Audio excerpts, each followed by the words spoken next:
Hey everyone, welcome to my channel. In today's video, I'm going to show you how I made this card with these Sizzix Shaker Panes and their corresponding framelits. This is a cool little set. It comes in a heart, in a square, and in a circle. And today's video, I'll be using the medium-sized circle one with its corresponding frame. And these all came from ScrappyShak. ScrappyShak is a great little store with all kinds of everything you need, pretty much. So without further ado, let's go get into it.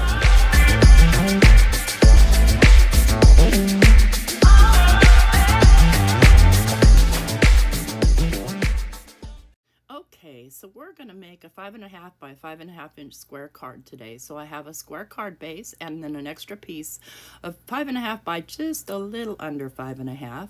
And I'm going to be using the, the large size circle here.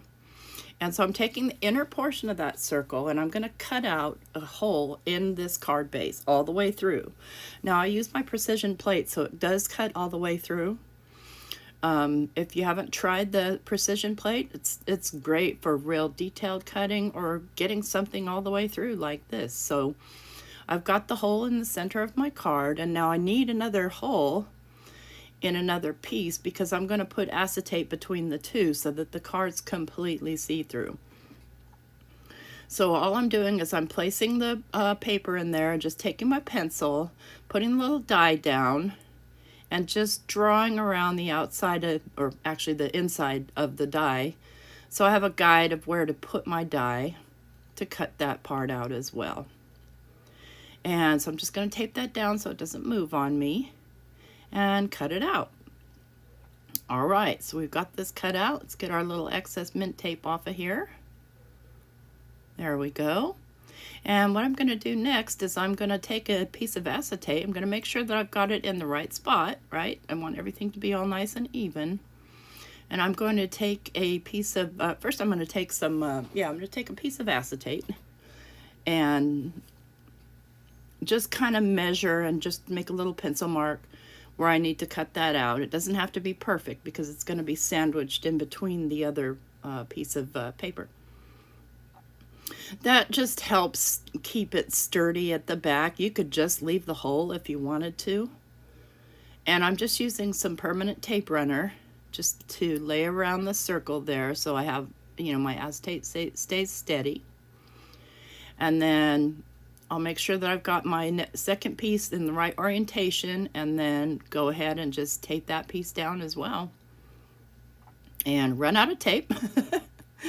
Good thing I keep spares. There we go. You could use glue if you wanted. You just need to be careful around the window portion, or you could use double-sided tape. So get that stuck down. Want to make sure that it's nice and even now. Just to let you know, I'm standing up when I'm doing this so that I can look straight down at it. And go for it. Yeah, there we go. Now we've got our nice sturdy piece, and next we'll get to work on our shaker pane. So I'll be using this Tim Holtz butterfly, and I'll be cutting them out because I have the corresponding dies. And I want to just kind of quickly show you, I'm painting this with lunar paste. So you notice I leave the butterflies in their little cubby hole where I cut them out from because it serves as a good guide of where to put my stamp. And I've left my stamp on the platform and I'm painting them on the platform. So I'll paint those the rest off camera and then we'll come back and I'll show you the next step. So you see I've lost a lot of the detail in the butterfly there. So what I'm going to do is I'm going to take my archival ink and I'm going to stamp the detail right back in.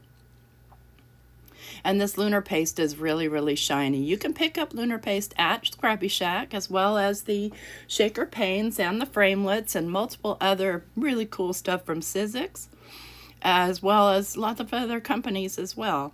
So what I do is I take the next butterfly out, I put him in that hole so I don't have to move my stamp at all.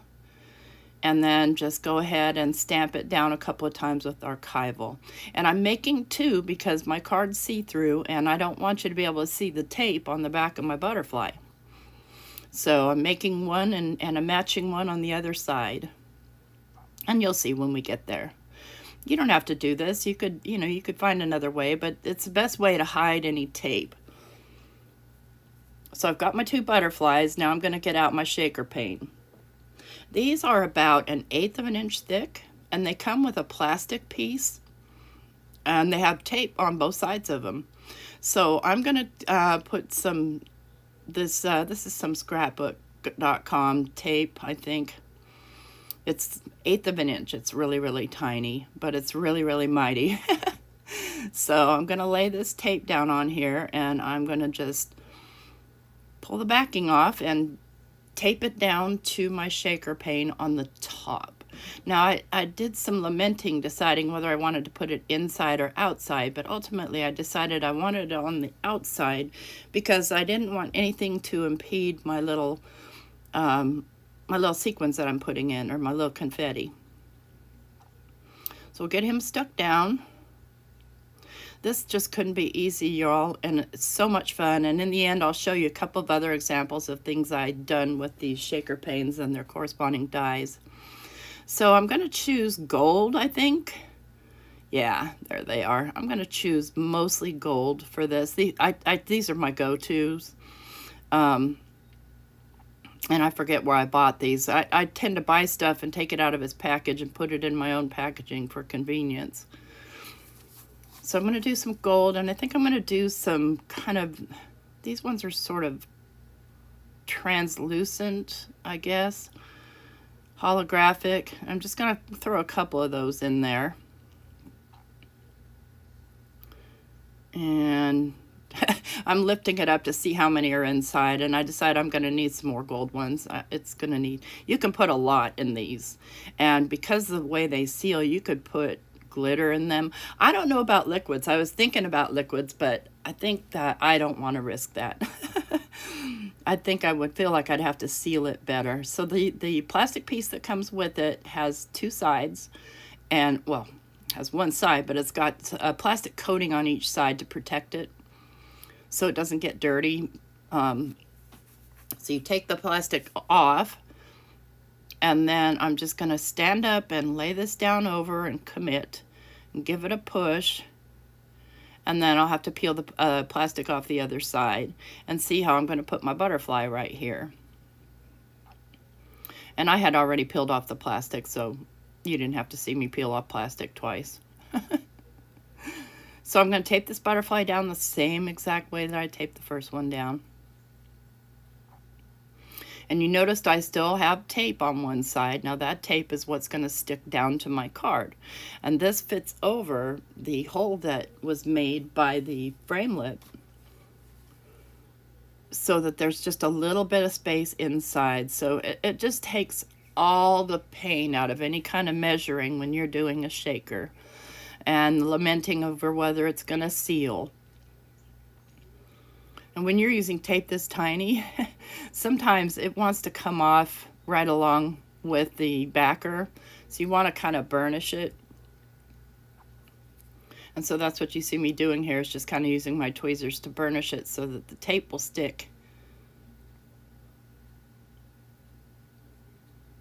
And these little Sizzix tweezers are great for picking that off because they're really, really pointy. And I want to be careful, don't get that sequin stuck. Then I'm going to take my tweezers, I'm going to hold it, I'm going to stand up so that I get it evenly down there so that it matches up with the other side. And there we have our shaker element. Super easy. Now I'm just going to remove the tape, grab my card, I'm going to stand up, and I'm going to look through and see that all the side edges are basically even. So you see there's about probably 1/8 of an inch lip inside of there that holds that down. Now we're going to take the large ring that comes with the framelets. So it comes with the small ring to cut out and the large ring to cut a frame. So I'm going to cut 2 frames out of some gold Tim Holtz cardstock. And I'll put 1 frame on the outside and 1 frame on the inside. So that's the Ideology Gold. That comes with the gold and black set. So I've got them cut out. And for the first one, I'm going to take my skinny tape again, and I'm going to tape all around, just kind of bending the tape as I go and pushing down. So you could use glue, but anytime you try to use glue on plastic, there's a good chance that it's going to run and get into your main picture, or, you know, the part that you see through. So I find that tape works best for this. If you don't have tape, use glue. It's not a big deal. Just be careful with it. Make sure you put a really thin line, and you know, get rid of any ooze that might be stuck on it. And I'll show you how I do that on the inside of the card, because I'm gluing the other frame onto the card itself. So once you've got that down, it's all wrinkly, so you're going to want to burnish to make sure that all the sticky gets down onto your piece. So I'm just burnishing it all the way around with my bone folder. And that way I can ensure it's good and stuck down. I'm going to try and grab the end there. It's really tiny. It's hard to see, at least for these old eyes, but satisfying to pull off. Now I'm going to stand up again, and oops, don't drop that. You don't want it to stick where you don't want it stuck.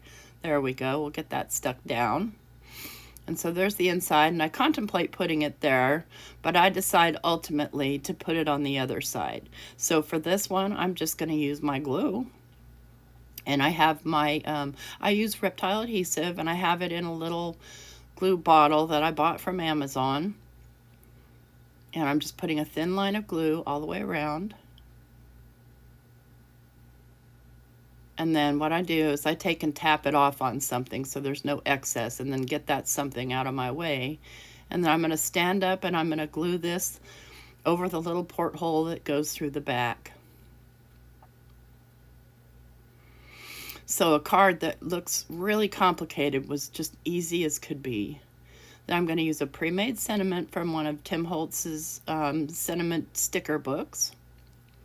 That they're gold and black. And kind of decide where I'm going to put that, and commit, and stick it down. So now when you open it up, you're going to see that white on the back side. So what I ultimately decide to do is take another sticker and put it on the back side. But isn't this cool? Like, totally cool. I would love to get a card like this. So initially I put the sticker right way up, but I decided later that didn't look right, because when you open the card, it's upside down. So I flipped it over, but you don't see me do that. This is mainly just so you can see that, you know, once you've laid everything down, all the white parts are covered. And you could use a regular sentiment, sentiment strips that you cut out, or word dies that you cut out, whatever, you know, it's your card. Anyway, here we go, and here's some still pictures. And I'll also show you a still picture of some other stuff that I've done.